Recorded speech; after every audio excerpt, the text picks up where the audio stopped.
ओम नमः शिवाय। हमारे शरीर में एक आत्मा है। आत्मा बिल्कुल प्योर है। उसमें जितनी शुद्धता है उतनी शुद्धता किसी भी चीज में नहीं है।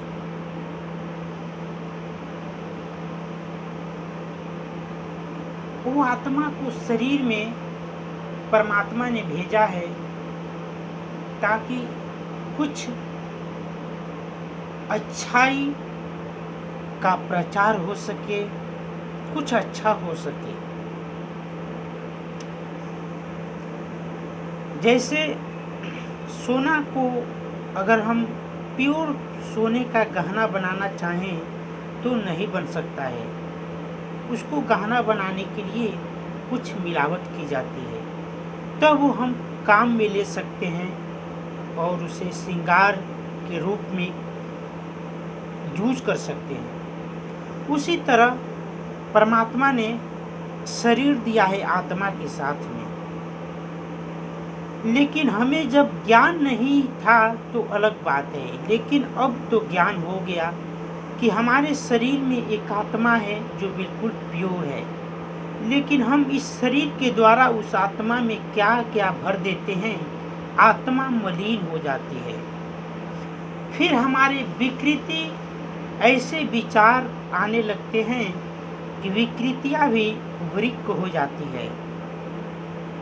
हमें सोचना और समझना अत्यंत आवश्यक है।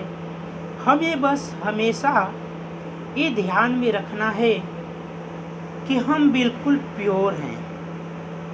हमारी प्योरिटी जितनी आत्मा में है क्या शरीर में आ सकती है। हमें शरीर में लाना होगा। जैसे कोई मनुष्य ये खोजते हैं कि हमें परमानेंट जॉब मिल जाए, अक्सर वो जॉब की तलाशी करते हैं।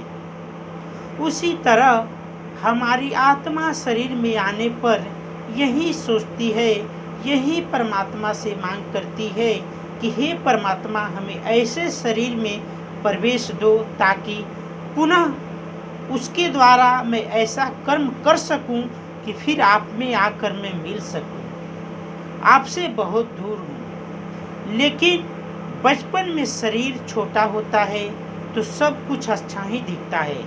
जैसे जैसे इंसान बड़ा होता है वैसे वैसे कुछ ऐसे कार्य होने लगते हैं कि आत्मा भी उसी में लीन हो जाती है और वो उसी में आनंद को प्राप्त करती है। फिर जब शरीर से आत्मा निकलती है तब उसे इस बात का ख्याल आता है। तो हम सबको यही सीखना चाहिए कि हमारा शरीर सदा हमारा नहीं है। ये शरीर कुछ है ही नहीं, जो भी हमारे द्वारा किया गया है फिर हमारा जीवन वहीं से स्टार्ट होगा। फिर वो आत्मा किसी शरीर में आएगी, फिर वहीं से हमारा जीवन स्टार्ट होगा। इसीलिए सदैव हम ऐसी कोई विकृति नहीं करें ताकि हमें फिर कृति में ढकेला जाए। जैसे हम परमानेंट जॉब की तलाश करते हैं वैसे आप सोचिए कि आपके अंदर जो आत्मा है वो भी तलाश कर रही है। तो हमारा ये कर्तव्य बनता है कि हम उस आत्मा का सहयोग करें और ऐसे कर्म करें ताकि हम फिर उस परमात्मा में उस आत्मा को मिला सकें। बस हमारा कार्य इस धरती पे इतना ही है, हम ऐसा वैसा काम नहीं करें। और ध्यान दें, ओम नमः शिवाय। आप सबने अब तक जो कुछ भी सुना उसे दूसरों को बताएं और दूसरों को ये ध्यान में लाएं कि हमारे शरीर के इस मंदिर में कोई परमात्मा बैठा हुआ है और उस आत्मा के द्वारा परमात्मा हमेशा जुड़े रहते हैं। ओम नमः शिवाय। सदा में शांति का प्रचार करना ही मनुष्य का उद्देश्य होना चाहिए।